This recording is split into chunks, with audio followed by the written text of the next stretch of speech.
આ શું દૂધ પણ હવે શાકાહારી નથી? સુરતના પાલ વિસ્તારમાં લાગ્યા ચોંકાવનારા પોસ્ટર લગાવવામાં આવ્યા છે. મા કા દૂધ યુટ્યુબ ચેનલનો દાવો છે કે ગાયનું દૂધ પીવું પાપ.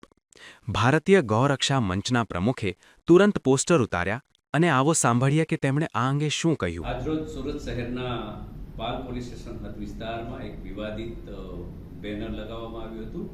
જે બેનરની અંદર દૂધ વેજીટેરિયન નથી એટલે કહેવાનો મતલબ કે નોન વેજીટેરિયન છે. આવા વિવાદિત પોસ્ટર લગાવવા પાછળ માનસિકતા યોગ્ય ના કહેવાય. સમાજો વચ્ચે વિવાદ થાય, કોઈની લાગણીઓ આહત થાય.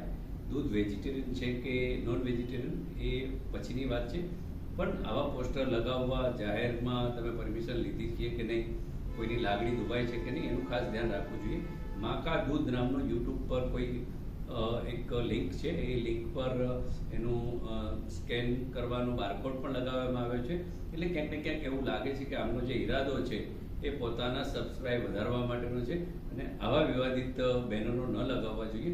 અને પાલ પોલીસ સ્ટેશનમાં જાણકાર કરી છે અને એ પોસ્ટર ઉતારી લેવામાં પણ આવ્યું છે. હાલ પોસ્ટર પાલ પોલીસમાં જમા છે. અમારી એવી માંગ છે કે આના વિરુદ્ધ જે કંઈ કાયદાકીય પગલાં જે જોગવાઈ મુજબ લેવામાં આવે કે આનાથી કોઈની લાગણી ના દુભાય. દૂધ એ તમામ લોકો પીવે છે, એટલે એને વેજ કે નોનવેજની વ્યાખ્યા કરતાં આવા વિવાદોથી તમામે દૂર રહેવું જોઈએ.